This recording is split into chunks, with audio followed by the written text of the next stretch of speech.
عرب بود ولا غیر. یعنی تفکری که پشتشه تفکری نیست که بخواد خیلی جامعه باشه، مثل قرآن خیلی بست داشته باشه، نه، یه تفکری بود که برای جدایی ایران از عرب بود، عجم از عرب. و آیین‌هایی مثل عاشورا و مثل محرم از آیین‌هایی مثل سیاوش و سوشیانس گرفته شده که الان تو باکو تقریبا اجرا میشه، که آوردن برای محرم اجراش کردن. یعنی آیین محرم عزاداری که 10 روز میکنن تو هیچ جای دیگه اسلام نیست. بخشید من صدا میلرزه چون خیلی عصبیم. هیچ جای اسلام دیگه نیست. خب فقط مال ما ایرانی‌های متحجره که تصفیدیم به یه سری خرافه. چرا خرافه؟ چون تمام متفکرین، تمام کسایی که دانشمند بودن از لحاظ علمی ایران رو رها کردن دست یه سری آدم که فقط به فکر منافع خودشونن. اسلام، دین اسلام و هر چیزی که هست رو خراب کردن فقط به خاطر مالندوزی. ببینید من جوون ایرانی که متاسفانه شیعه‌ام از اسلام هیچی نمیدونم و اسم خودم مسلمون نمیدادم. حتی اینو من باید جرأت بگم 98% جوانای ایرانی بیدینند. میدونید چرا؟ چون از اسلام چیزی نمیدونن. یه سری خرافه میدونن، یه سری هم چیزایی که پدر در پدر نسل گشته. شما هر کسی که زنگ میزنه از ایران بپرسید آیا قرآن رو یک بار خونده یا نه. کسی که یک مذهب رو میخواد فکر کنه راجع به یک مذهب، من خودم انجیل رو خوندم اما قرآن رو نخوندم. میدونی چرا؟ چون اجبار شده بهم، چون به زور گفتن بخون، باید بخونی. این واقعا عصبی میکنه منو. چرا؟ چون خیلی کسا میان اسلامو خراب میکنن تو جمعای خودمون، تو مجلس خودمون. به خاطر چی؟ به خاطری که از آخوند بدشون میاد، از آخوند متنفرن. این واقعا عصبی کننده است. چرا اسلامی که هیچی ازش نمیدونیم باعث بشه که چند نفر بیان راجبش بد بگن، در صورتی که اسلام تا اونجایی که من از حرفای شما فهمیدم، تا اونجایی که خودم یه ذره خوندم، مطالعه داشتم، سواد و علمم تونسته به اونجا بکشه، این بوده که دین خیلی قشنگیه، دینیه که تعادل داره، دینیه که نه افراط داره نه تفرید. ولی چیزی که به ما آموزش شدن اینه که بزنید تو سر خودتون، فقط گریه کنید. اسلام دین گریه است. من واقعا دارم سواله، واقعا اسلام دین گریه است؟ دینیه که ما 12 ماه سال به خاطرش گریه کنیم؟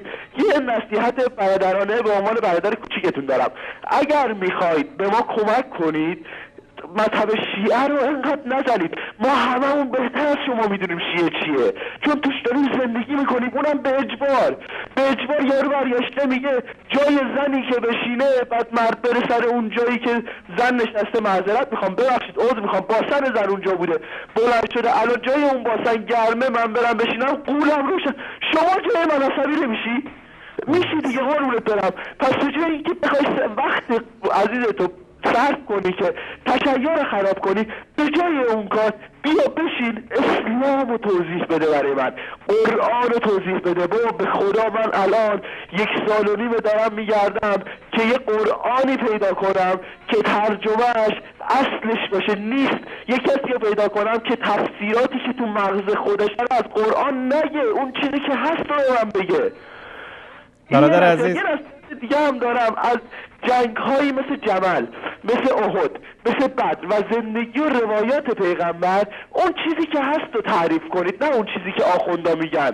اون چیزی که هست بذارید ما با واقعیت آشنا بشیم، بعد قضاوتش با ما که آیا درست میگن یا خیر. خیلی از جوانای ایرانی که من سفارش میکنم شماره گوشام، ببخشید تو خدا وقتتونم دارم میگیرم ولی خیلی وقت میخوام بهتون زنگ بزنم، اون جوانای ایران همشون، من خیلی ها رو میگم شبکه شما رو نگاه کنن فقط به خاطر اینکه با اصل اسلام آشنا بشن. شما نمیدونید که اسلام چقدر مظلومانه تو ایران داره خراب میشه، چقدر مظلومانه قرآن کریم بهش نعوذ بالله توحید میشه، چقدر مظلومانه الله. خیلی فجیعه چون ما اصلا از اسلام چیزی نمیدونیم. ممنونم، از تلویزیون گوش میدم. ممنون، مرسی، خدا نگهدار. تشکر از شما، خدا نگهدارتون. واقعا یعنی صحبت‌های شما برادر عزیز گرامی انسان رو ناراحت میکنه و همین حرفایی بود که من در شروع برنامه زدم، چون هدف اساسی از ساختن این مذاهب این بوده که اصل اسلام رو بدنام بکنن و موفق شدن در این کار. همین شما نمونه ای از موفقیت اینها هستید. شمایی که میگید تا الان من قرآن نخوندم، تورات و انجیل خوندم و چون مجبورم کردن نمیخوام بخونم، شما نمونه ای از موفقیت همین آخوندا هستید.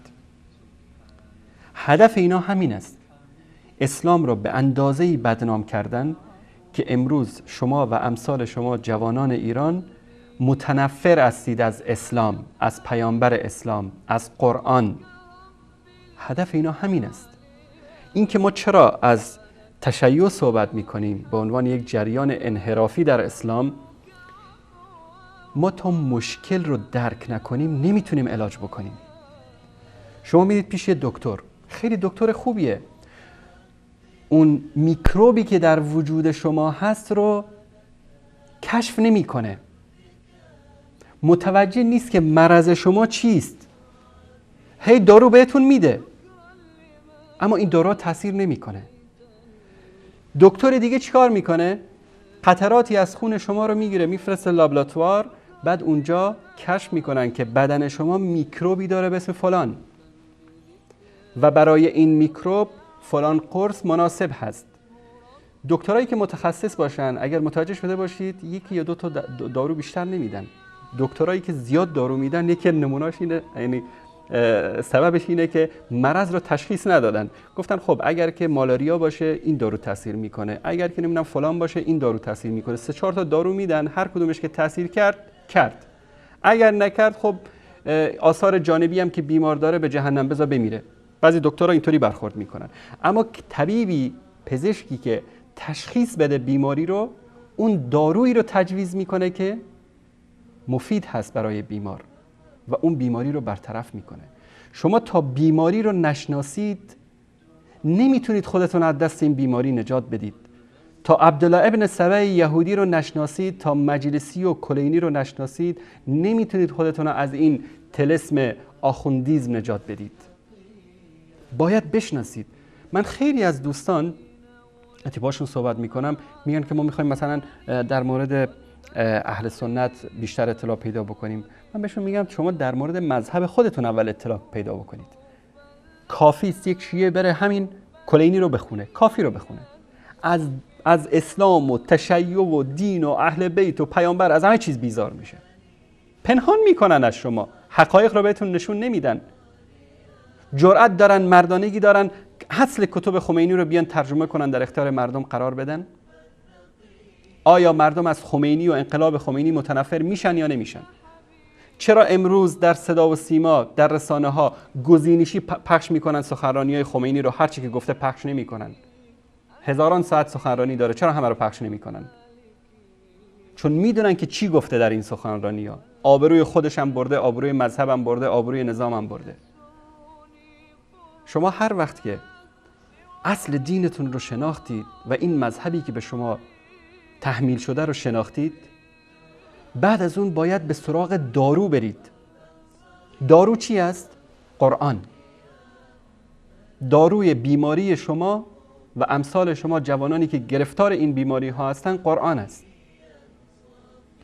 شما الان میگید که به خاطر عرب و قضیه عرب و عجم مردم رفتن به طرف تشیع. من به نظر من این اشتباهی است که یعنی متاسفانه خیلی ها گرفتارش هستن. ما تا قبل از 500-600 سال قبل که ایران به دست صفویزم نیفتاده بود، به دست شاه اسماعیل صفوی نیفتاده بود، به دست آخوندهای جبل عامل لبنان نیفتاده بود، به دست مجلسی که یکی از آخوندهای دربار صفویت بود و این 110 جلد دایره المعارف خرافات شیعه را نوشته نیفتاده بود، ایران یک کشور سنی بود. ایران در اون زمان سرزمین فارس بهش میگفتن. همه فارسی زبان بودن، اکثریت فارسی زبان بودن.